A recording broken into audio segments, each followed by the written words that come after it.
Պարոն Դանիելյան, այսօր կաթողիկ Սուրբ Էջմիածնի տոնն է։ Շնորհավորում եմ բոլորիս։ Մենք եկել ենք Մայրաթոր, սակայն մեր իշխանությունները լրիվ այլ կարծիքի են, այս ուրբաթ օրը Նիկոլ Փաշինյանը գնացել էր Թուրքիա, հանդիպել էր Էրդողանին, ինչ կասեք այդ մասով։ Բայց մեր իշխանություններն են։ Հայաստանի։ Տեսեք, նախ նորից մեկ անգամ եւս ուզում եմ բոլորիս շնորհավորել այս Սուրբ տոնի կապակցությամբ եւ ուզում եմ մեր օգտվելով առիթից մեր հայրենակիցներին նաեւ կոչ անել, որ այս օրը գան Մայրաթոր Սուրբ Էջմիածին եւ իրենց օրհնություն ստանան եւ սա շատ կարեւոր է։ Ինչ վերաբերվում է Նիկոլ Փաշինյանի այցին, կարող եմ ասել, որ մեզ համար համենայն դեպս անակնկալ չէր, իր քաղաքականության շարունակությունն է։ Տեսեք, այս ամբողջ ամիսների, տարիների ընթացքում Նիկոլ Փաշինյանը նաև իր խոսույթով, նաև իր տարբեր հարցազրույցներով ասել է, որ գնում է ոչ թե դեպի արևմուտք, ոչ թե դեպի արևելք, ոչ թե դեպի հյուսիս-հարավ, այլ ուղիղ Թուրքիա եւ այս վերջի շրջանի նաև իր հանդիպումները Տիրանայում ցույց տվեց, որ Էրդողանը այն միակ անձնավորությունն է Ալիևի հետ, որին անվերապահորեն ընդունում այս իշխանությունը։ Դրանից բխող բոլոր բացասական հետևանքներով իր են հայտարարությունները, որ Հայաստանը մեծ Թուրանի ճանապարհին արգելք չի, խոսում է նրա մասին, որ Հայաստանին փորձում են մաս կազմել թուրանական ծրագրի։ Դա կործանարար է, դա չի կարող տեղի ունենալ մի պարզ պատճառով, որովհետև դրա գործարկման րոպեից ժամից սկսած Հայաստանի հետ հաշվարկը արդեն պետք է հաշվեն։ Եվ նաև այս ռեպրեսիաները, որ այս վերջին օրերի ընթացքում սրբազան պայքարի հայ հեղափոխական դաշնակցության ակտիվին շրջանելում ձերբակալություններ, հետապնդումներ, խոսում է նրա մասին, որ նաև իշխանությունները վախեր ունեն, որ մեր հայրենակիցները թույլ չեն տալու, ակտիվ հակազդեցություն լինելու եւ Հայաստանը թուրանական ծրագրի մաս չի կազմելու։ Ճիշտ է, որովե փաստաթուղթ չի ստորագրել Նիկոլ Փաշինյանի կողմից, բայց մեզ այս տարիները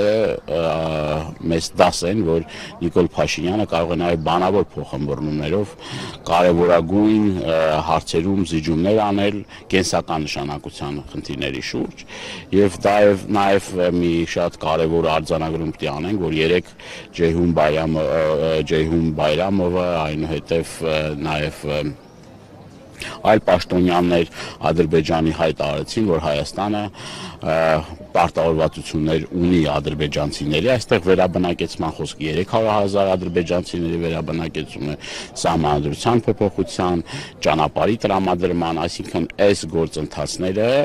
իրենք համարում են, որ ակտիվ փուլի մեջ է, եւ սա չի կարող մեզ չանհանգստացնել եւ չի կարող մեզ, այսինքն այս process-ներից հեռու պահել։ Մենք պետք է կարողանանք այս ծրագրերի իրենց այս գործանարար ծրագրերի ողնաշարը ջարդել, կոտրել։ Դուք խոսեցիք ձերբակալությունների մասին, ուրբաթ օրը տեսանք մի շարք ձերբակալություններ տեղի ունեցան, ինչի համար դա տեղի ունեցավ, ինչ էր ուզում Նիկոլ Փաշինյանը դրանով ցույց տալ։ Տասնյակ ակտիվիստներ ձերբակալվել են, դրանց թիվը հասնում է մոտ 100-ի, տեսակ, որ վաղ առավոտ ծովանից արդեն ոստիկանական ուժերը կենտրոնում էին, արդեն հանրապետության հրապարակում էին եւ ինքը հասկանում է, որ այլևս ինչքան էլ բռնաճնշումներ գործադրի, ինչքան էլ բիրտուշ կիրառի, այլևս հնարավոր չի լինելու կասեցնել այն ըմբոստությունը, այն հակազդեցությունը, որ կա հայ ժողովրդի կողմից։ Ցանկացած քայլի դեպքում ժողովուրդը դուրս է գալու փողոցները եւ վռնդելու այս իշխանություններին եւ ինքն էլ իր համապատասխան տակտիկան է որդեգրել, այսինքն ինքն էլ ուզում է դրանով փորձել ճնշել, վախեցնել, հեռու պահել հատկապես այն ակտիվ մարդկանց, որոնք որ բոլոր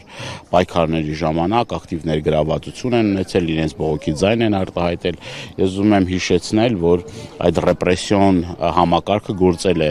ամբողջ Հայաստանի Հանրապետությունում, մարզերում, քաղաքներում, գյուղերում եւ նաեւ մայրաքաղաք Երևանում ամեն դեպքում նաեւ իրեն են զեկուցել Նիկոլ Փաշինյանին, որ ցանկացած քայլի դեպքում կա մի հոց մեր հայրենակիցների մի զանգված, որը որ իրեն այդ հակազդեցությունը ցույց է տալու եւ ինքը այլևս դրանից հետո իշխանություն չի լինելու։ Նիկոլ Փաշինյանը շարունակ հայհոյում է սրբազաններին, վեհափառին, ասում է, որ պետք է նոր ընտրություններ լինեն կաթողիկոսի։ Որն է սրա վերջնակետը, ինչ է ուզում Նիկոլ Փաշինյանը սրանով։ Թուրքական պահանջ է, դա էլ ադրբեջանական պահանջ է։ Դուք տեսնում եք սինխրոն այն արտահայտությունները, որ հնչում են Ալաշուկի ու Փաշազադեի կողմից, թիրախավորելով մայրաթոռը եւ նաեւ հայ հոգեվորական դասին, եւ դրանից հետո նույն խոսույթով հանդես է գալիս Հայաստանի Հանրապետության իշխանությունները։ Ասենք սա կարող ենք փաստել, որ ծրագրերը նպատակները մեկ են, հեղինակազրկելու, փորձելու ամեն ինչ անել այն հենասյունը, որ կա, որը որ միշտ հանդիսացել է մեր ժողովրդի կարևորագույն առանցքային հայապահպան, ազգապահպան նշանակությունն ունենալու, ոչ միայն հոգևոր, այլ նաև գիտեք, որ հարյուրամյակներ պետականություն չունենալով եկեղեցին են կարևոր ֆունկցիան կատարել թե Հայաստանում, թե նաև Սփյուռքում, որ անգնահատելի է։ Նիկոլ Փաշինյանը հենց այդ թուրքական, ադրբեջանական ծրագրի մի մասն է կազմում, դա իրեն չի հաջողվելու, տասնյակ հազարավոր մեր հավատավոր հայորդիներ նաև իրենց պատրաստականություն են հայտնելու պաշտպանել եկեղեցին են վերջի պատվարը։ Դրա մասին նաև վերջերս խոսեց ազգային բարերար Սամվել Կարապետյանը, այնուհետև իր նկատմամբ տեղի ունեցան այդ բռնաճնշումները, հետապնդումը, կալանավորում, ձերբակալությունը եւ ես համոզված եմ, նորից եմ կրկնում, որ դա մնալու է իր կոկորտում, ինքը այս պատերազմը, որ հայտարարել է, իր վերջին այսպես ասած ճակատամարտ ինքը տանուլ է տալու, որովհետեւ մեր ինքնության պահպանության գործում համոզված եմ, որ շատ մարդիկ ոչ միայն հասարակ մեր քաղաքացիները, այլ նաև թե մտավորականները, թե ուրեմն բարեգործները, թե տարբեր շրջանակների մարդիկ նորից եմ կրկնում, ի պաշտպանություն եկեղեցու կանգնելու են։ Դա մեր սուրբ պարտականությունն է։ Մենք այլ ընտրանք չունենք, դրա մասին նաև գիտի իշխող ուժը։ Ես եմ շնորհակալ։